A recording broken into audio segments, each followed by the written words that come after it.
Salut Chris, donc tu as créé Syndéo il y a quelques mois, mais avant de parler de ton concept innovant, est-ce que tu peux te présenter en quelques phrases, s'il te plaît? Ouais, alors je m'appelle Christophe Pasco, j'ai 42 ans, je suis papa et en même temps maman puisque je suis papa seul de mes deux enfants. Donc voilà, j'ai pratiqué le rugby aussi il y a quelques années, j'aime ce sport et j'aime surtout l'immobilier. Alors parlons pro, est-ce que tu peux nous parler de ton parcours professionnel, s'il te plaît? Alors mon parcours professionnel, j'ai commencé il y a quelques années puisque je voulais commencer l'immobilier. Ma maman trouvait que j'étais trop jeune à 18 ans, donc je me suis formé et j'ai été plutôt dans la partie bricolage. Et puis après, forcé d'être attiré par ce métier puisque ma maman en faisait. Donc j'ai commencé par la construction et puis aussi en même temps l'immobilier. Et puis après, j'ai été directeur d'agence, j'ai eu plusieurs agences et j'ai pratiqué un peu tous les métiers, le syndic, la gestion location et la transaction. Et j'ai pratiqué le terrain, j'ai fait beaucoup de marches pour aller frapper aux portes et puis distribuer du flyer. Et tu étais dans une ancienne en particulier? J'ai été dans une enseigne, oui, et puis j'ai été aussi sans enseigne.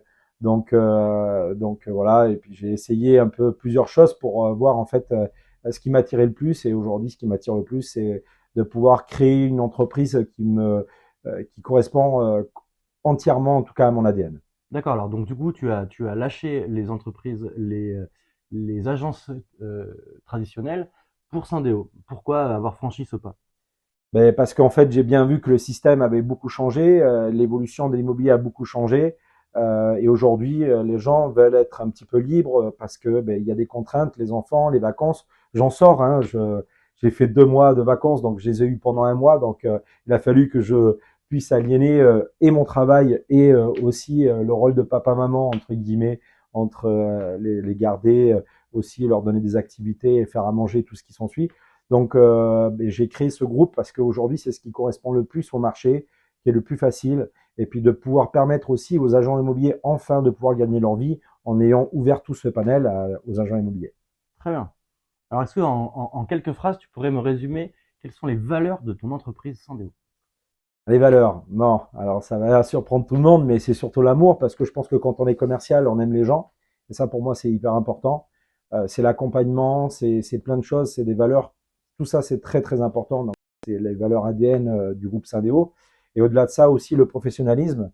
Et ça passe par toutes les activités de notre métier. Et c'est ce qui va permettre aujourd'hui d'être différent et d'avoir un groupe qui est complètement différent des autres en termes de qualité et en termes aussi de panel et de rémunération pour les commerciaux. Alors, tu viens de prononcer le mot amour. Je sais que c'est très important pour toi. Oui. Est-ce que tu aurais un exemple tout de suite d'un moment où tu as pris une décision dans ta carrière basée sur l'empathie et l'aspect humain plutôt que sur l'aspect financier, par exemple? Oula, à 3 ans, ça compte. Non, Bien mais sûr, tout compte. ben, j'ai commencé très jeune. Après, j'ai toujours fait mes choix dans ma vie avec le cœur. Alors, bien évidemment, plus on mûrit et plus on a de société et plus on comprend qu'il y a aussi un fonctionnement et qui est très important. C'est pour ça qu'aujourd'hui, on a été très structuré dans le groupe Syndéo. Mais les valeurs de cœur sont toujours prioritaires. C'est pour ça que on a encore beaucoup d'amitié et j'ai mes vieux potes de rugby que je connais depuis des années. On se voit encore toutes les semaines. Et comment encourages-tu la créativité et l'innovation au sein de ton équipe? Bah, la créativité, c'est un petit peu personnel, hein, puisque alors moi je suis pas quelqu'un qui est forcément très créatif. Alors je dirais plutôt dans le mode décoration et tout ça, puisque c'est pas un aspect que j'ai, mais en tout cas créatif dans le sens euh, organisation du travail et tout ça, oui. Mais en fait je laisse un petit peu libre à chacun. Ce qui est important en fait, c'est pas forcément c'est d'adhérer sur un ADN global, mais de rester garder sa personnalité. Je veux pas former mes commerciaux pour qu'ils me ressemblent ou qu'ils ressemblent à quelqu'un d'autre. Je veux former mes commerciaux pour qu'ils restent eux-mêmes et qu'ils soient épanouis dans leur travail. D'accord, mais tu leur donnes quand même des conseils techniques pour approcher un client, avoir un côté technique dans une visite, par exemple. Bien sûr. Alors ça, c'est très important. Après, il y a des mots-clés, il y a des choses à faire. Mais avant tout, c'est la confiance. Quand vous gagnez la confiance parce que vous répondez à vos clients, vous êtes précis sur vos réponses, vous êtes bien formé sur le technique. Et ça s'apprend forcément sur le terrain. Parce qu'on peut faire toutes les formations du monde. Ce qui est important, c'est de pratiquer. Ça, c'est comme dans tout métier.